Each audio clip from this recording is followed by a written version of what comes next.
से कहीं ज्यादा तेजी से रन बना रहे हैं। बड़ा सवाल यह है कि क्या वर्ल्ड रिकॉर्ड किसी भी खिलाड़ी को महान बना सकता है या भगवान भी बना सकता है। असल में किसी भी खिलाड़ी की महानता सिर्फ आंकड़ों से नहीं होती, सिर्फ नंबर से नहीं होती, सिर्फ शतकों की संख्या से नहीं होती। किसी भी खिलाड़ी की महानता इस बात से होती है कि उस खिलाड़ी को लोग कितना पसंद करते हैं, वो खिलाड़ी कितना लोकप्रिय है और उस खिलाड़ी का मैदान पर और मैदान के बाहर व्यवहार कैसा है। सचिन जब भारत के लिए खेलते थे तब उन्हें महान सिर्फ उनके आंकड़ों ने नहीं बनाया। सचिन की प्रतिभा के साथ उनका व्यवहार, उनकी विनम्रता और खेल के प्रति उनके समर्पण ने उन्हें भगवान का दर्जा दे दिया। और भगवान का मतलब क्या होता है? भगवान का मतलब होता है चमत्कार, और सचिन एक चमत्कार की ही तरह थे। सचिन की जो टेक्निक थी खेलने की, जब सचिन खेलने के लिए आते थे तो ऐसा लगता था जैसे कोई आर्टिस्ट पेंटिंग करने के लिए आया है, जैसे कोई बहुत बड़ा कलाकार आपके लिए नृत्य कर रहा है।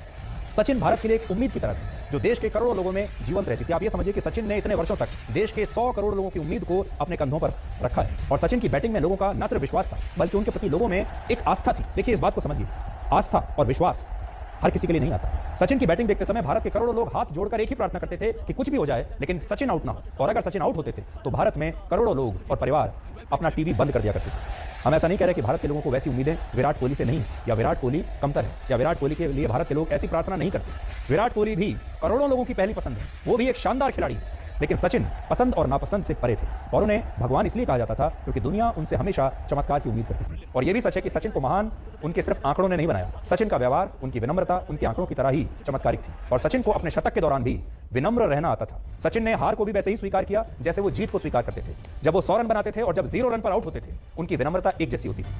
दोनों को एक जैसा स्वीकार करते थे। शून्य और शतक उनके लिए बराबर थे।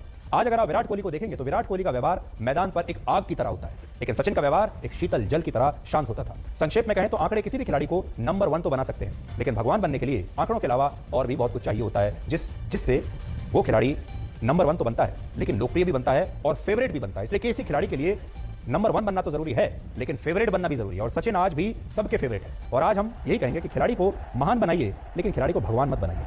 आज अगर सिर्फ आंकड़ों की भी बात करें तो सचिन वनडे क्रिकेट में 18 बार नर्वस 90s का शिकार हुए, यानी जब वो 90 से 99 के स्कोर के बीच आउट हुए, जबकि विराट कोहली सिर्फ 7 बार वनडे क्रिकेट में नर्वस 90s का शिकार हुए। इसलिए जब कोई खिलाड़ी महान बनता है और भगवान बनता है तो इसमें भी एक फर्क होता है। ऐसे ही आप देखिए, अगर आप टेनिस की बात करें तो अगर आप जोकोविच के बारे में देखें और